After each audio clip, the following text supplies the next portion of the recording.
আসসালামু আলাইকুম। শুরু হয়ে গেল আমাদের সাজেক ভ্রমণের দ্বিতীয় দিনের গল্প। দ্বিতীয় দিন আমরা রিসোর্ট নিয়ে রিসোর্টের বারান্দায় একটু সময় কাটানোর চেষ্টা করলাম। যদিও আমাদের এক্সট্রিম লেভেলে ঘোরাঘুরির প্ল্যান, কিন্তু বৃষ্টি আমাদের ঘোরাঘুরির প্ল্যানকে কিছুটা বিঘ্নিত করে দিল। এই ফাঁকে আমরা সকালের নাস্তা করে নিলাম। বৃষ্টির সাথে আসলে খিচুড়ি আর হাঁস বোনা খুব মজাদার, আপনারা ট্রাই করে দেখতে পারেন। তারপর আমরা অপেক্ষা করতেছিলাম কখন বৃষ্টি থামে, কিন্তু বৃষ্টি যেহেতু থামতেছিল না, কিন্তু সময়টা তো উপভোগ করতে হবে। সকালবেলার রিমঝিম বৃষ্টি ঝরে যখনই আকাশ পরিষ্কার হয়ে গেল, তখনই আমরা চিন্তা করলাম যে এখন বেরোবো। বের হওয়ার আগে যা একজন মানুষ আছে, উনি ফাউন্ডেশন ভিত্তিপ্রস্তর স্থাপন করতে ব্যস্ত, সেটা আপনার ভিডিওতে দেখতেই পারছেন। আমি ভাই এতগুলো জিনিসের নাম জানি না, তাই বলতে পারলাম না। তো যাই হোক, এগুলো আসলে আপনারা যারা ভুক্তভোগী তারা জানেন যে এগুলোর জন্য কী পরিমাণ সময় নষ্ট হয়। এইটা নিয়ে আমার আসলে বলার কিছু নাই, আমি ভাই দুঃখিত। যাই হোক, এই অপেক্ষা করতে করতে আমি এক ফাঁকে ঘুমিয়ে নিলাম।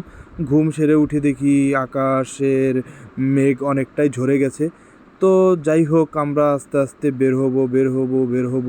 তো এই করতে করতে আমার আরেকবার ঘুমের সময় হয়ে গেল।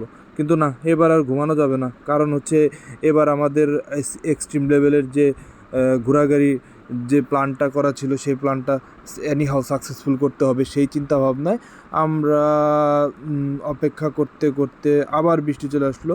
যাই হোক, বৃষ্টি আবার থেমে গেল। তো এর ফাঁকে আসলে আমরা নিজেদের মধ্যে নানান বিষয়ে কথাবার্তা বলতেছিলাম।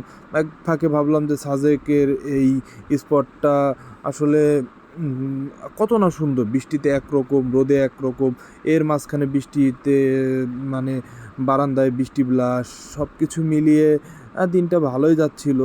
যদিও যদি আকাশ পরিষ্কার থাকতো, বৃষ্টি না থাকতো, হয়তো অন্যরকম হলেও পারতো। এর ফাঁকে বেরোয় গেলাম ঘুরতে, এই রাস্তা দিয়ে হেঁটে হেঁটে উপভোগ করতেছিলাম। তো এবার আমাদের কংলাক পাহাড়ের থেকে চূড়ায় যাওয়ার পালা। তো কংলাক পাহাড়ের চূড়া পাদদেশ ঘেঁষে যখন পাহাড়ে উঠতেছিলাম, এক রোমাঞ্চকর অনুভূতি, যা আগেও হয়েছে, কিন্তু এবারের বিষয়টা ভিন্ন, কারণ বৃষ্টি বিঘ্নিত কংলাক পাহাড়ের চূড়া আসলেই দেখতে এতটা রোমাঞ্চকর, আসলে সেটা আসলে আমি হয়তো আগের বার উপলব্ধি করতে পারিনি, যেটা এবার উপলব্ধি করেছি। এক কাপ চা খেতে খেতে কংলাক পাহাড়ের চূড়া থেকে এত সুন্দর ভিউ আমরা উপভোগ করতেছিলাম।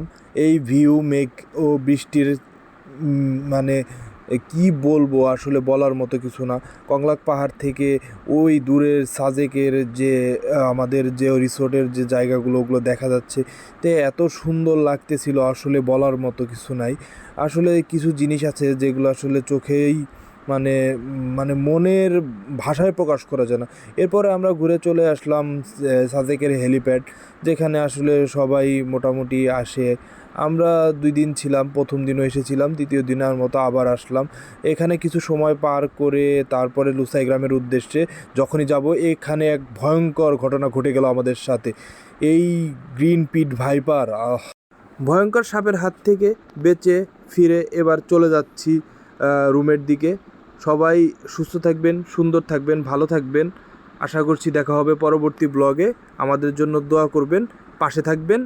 ধন্যবাদ সবাইকে আমাদের সাথে থাকার জন্য। আসসালামু আলাইকুম।